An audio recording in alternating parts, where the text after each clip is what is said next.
Hello everyone, this is Ruby Chaudhary and welcome back to my channel. So students, जो ये सामाजिक विज्ञान आपका सब्जेक्ट है, इसमें हमने अपने 3 जो चैप्टर्स थे वे कंप्लीट कर लिए थे और आज हम अपना 4th चैप्टर विच इज़ कृषि, इसमें से वेरी शॉर्ट और शॉर्ट क्वेश्चन आज हम करेंगे। सो स्टूडेंट, जो ये आपका चैप्टर है, ये आपका जो बोर्ड ने 70% सिलेबस जो आपके लिए रखा है उसी में से एक चैप्टर है, और जो चैप्टर्स आपके बोर्ड ने 30% जो सिलेबस नहीं कराना है वो उसमें से आपको कुछ भी नहीं कराया जाएगा। सो आप निश्चिंत होकर ये सारे क्वेश्चंस करेंगे। सो सबसे पहले हम अति लघु उत्तरीय प्रश्न देखते हैं। इसमें पूछा है, भारत में रबड़ का शीर्ष उत्पादक राज्य कौन सा है? मतलब जो रबड़ है वो सबसे अधिक मात्रा में कौन से राज्य में से प्राप्त होती है? सो भारत में रबड़ का शीर्ष उत्पादन राज्य कौन सा है? केरल है। केरल कहाँ पर है? हमारे साउथ साइड में है केरल। और इसके बाद मतलब सबसे ज़्यादा कहाँ पर पाई जाती है, कहाँ से प्राप्त होती है रबड़? वो होती है केरल से। और इसके बाद तमिलनाडु, कर्नाटक, अंडमान निकोबार द्वीप समूह तथा मेघालय रबड़ के अन्य उत्पादन क्षेत्र हैं। इसके बाद किस फसल को सुनहरा रेशा भी कहा जाता है? सो जूट की फसल को। ऐसे क्वेश्चंस आपके एग्जाम में पूछ लिए जाते हैं कि सुनहरा रेशा किसको बोलते हैं, तो वो जूट की फसल को सुनहरा रेशा बोला जाता है। इसके बाद कपास की खेती के लिए किस प्रकार की मिट्टी सर्वाधिक उपयुक्त है? सो कपास किस कलर का होता है? कपास होता है वाइट, सफ़ेद कलर का, और इसके लिए काली मिट्टी। तो ये थोड़ा इसका अपोजिट हो जाएगा कि कपास से क्या होता है, कॉटन प्राप्त होता है। कॉटन मतलब सूती जो कपड़े बनाए जाते हैं वो कॉटन से बनते हैं। तो इसकी खेती के लिए काली मिट्टी उपयुक्त है। तो आप इसको ऐसे याद कर लेंगे कि इसके लिए कौन सी मिट्टी उपयुक्त है? काली मिट्टी। इसके बाद सेरीकल्चर का संबंध किससे है? सो कुछ ये जो अलग से सेरीकल्चर मत्स्य पालन के लिए कौन सा कल्चर संबंधित है, तो इस प्रकार के क्वेश्चन भी पूछे जाते हैं। तो आपके इसमें पूछा गया है सेरीकल्चर। सो सेरीकल्चर के लिए कौन सा है? रेशम के उत्पादन से ये संबंधित है सेरीकल्चर। इसके बाद भूदान आंदोलन किसने आरंभ किया? भूदान मतलब भूमि का दान करना, तो ये किया था विनोबा भावे जी ने प्रारंभ किया था।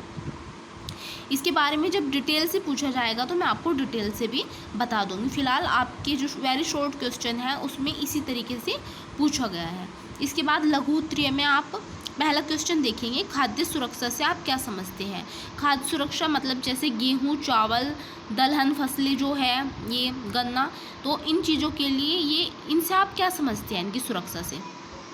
सो भोजन शरीर के लिए अनिवार्य है, इससे हमें आधारभूत पोषक तत्व प्राप्त होते हैं। देश के हर नागरिक को न्यूनतम पोषण स्तर का भोजन उपलब्ध होना ही खाद्य सुरक्षा है। जनसंख्या के जिस हिस्से को यह प्राप्त नहीं होता उसे खाद्य सुरक्षा से वंचित माना जाता है। मतलब क्या है, खाना जो भोजन है वो शरीर के लिए बहुत ज़रूरी है, लेकिन जिन नागरिकों को ये एक मतलब लेवल होता है उससे कम प्राप्त होता है तो उसे क्या माना जाता है? खाद्य सुरक्षा से वंचित माना जाता है। तो इसी को क्या बोलते हैं? खाद्य सुरक्षा। इसके बाद हरित क्रांति की असफलता का क्या कारण था? हरित क्रांति किससे संबंधित है? हरियाली से, खेती से, उपजाऊपन से। सो हरित क्रांति ने भारत को खाद्यान्न क्षेत्र में आत्मनिर्भर बना दिया है। भारत दूसरे देश को अनाज का निर्यात भी करता है। निर्यात मतलब दूसरे देशों को अनाज भिजवाता है, और आयात मतलब मंगवाना। तो निर्यात करता है, अधिक मात्रा में जब कोई चीज़ होती है तो दूसरे देशों में उसका निर्यात किया जाता है। मगर हरित क्रांति के नकारात्मक प्रभाव भी पड़े हैं, जैसे कि पंजाब, हरियाणा, उत्तर प्रदेश जैसे जो कभी हरित क्रांति के सूत्रधार थे, प्रति हेक्टेयर अनाज की पैदावार कम होती जा रही है। अधिक कीटनाशक फर्टिलाइज़र के प्रयोग से जमीन की उर्वरक शक्ति कम होती जा रही है। हरित क्रांति से क्या हुआ कि इसके बहुत सारे अच्छे परिणाम तो देखने को मिला ही, लेकिन इससे क्या हुआ, कुछ नकारात्मक भी इसके जो पक्ष है वो उभर कर सामने आए। जैसे कि जब हरित क्रांति की वजह से क्या हुआ, अधिक मात्रा में जो फर्टिलाइज़र हैं, कीटनाशक है, उनका उपयोग किया गया। तो धीरे धीरे क्या हुआ, जो हमारी मिट्टी है वो क्या होती गई, उसमें उर्वरक शक्ति क्या होती गई, कम होती गई। सो हरित क्रांति भारत को पूर्ण रूप से तथा स्थायी ढंग से खाद्यान्न के क्षेत्र में आत्मनिर्भर नहीं बना पाई। सन 1979 तथा 1987 में भारत ने कम वर्षा के कारण घोर अकाल की स्थिति का सामना किया तथा इस स्थिति ने यह पूछने के लिए मजबूर कर दिया कि क्या हरित क्रांति वास्तव में दीर्घकालीन उपलब्धि है। 1998 को भारत को अनाज का आयात करना पड़ा था।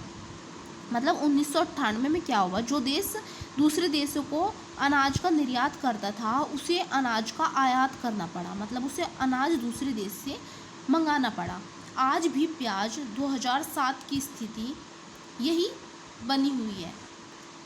सो उत्तर प्रदेश, महाराष्ट्र, पंजाब जैसे राज्य में गन्ने की बम्पर फसल होती है, लेकिन फिर भी 2004 में भारत को चीनी का आयात करना पड़ा। गन्ने से क्या होता है, चीनी बनाई जाती है। इतनी अधिक मात्रा में गन्ने की फसल होने के बाद भी 2004 में क्या हुआ था, चीनी को मंगाना पड़ा था दूसरे देश से। सो भारत आज भी सब्जी, दालें, तिलहन के मामले में आत्मनिर्भर नहीं है। हरित क्रांति का प्रभाव केवल पंजाब, हरियाणा में देखा गया है। ओडिशा में कालाहांडी जैसे क्षेत्र में लोग भूखमरी के शिकार हो रहे हैं। हरित क्रांति उत्पादक बढ़ाने में अवश्य सफल हुई है, मगर अपने सामाजिक उद्देश्य की प्राप्ति में असफल रही है।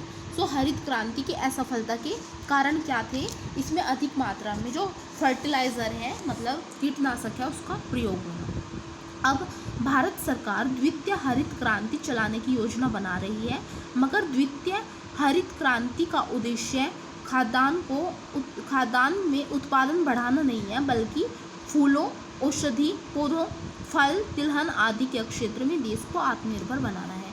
मतलब जो दूसरी हरित क्रांति चलाने का उद्देश्य है, उसमें खाद्यान्न मतलब खाने की जो फसलें हैं उसका उत्पादन बढ़ाना उनका मोटिव नहीं है। अब की बार उनका मेन मोटिव क्या है, फूल और औषधीय फल, तिलहन के क्षेत्र में भारत को आत्मनिर्भर बनाना।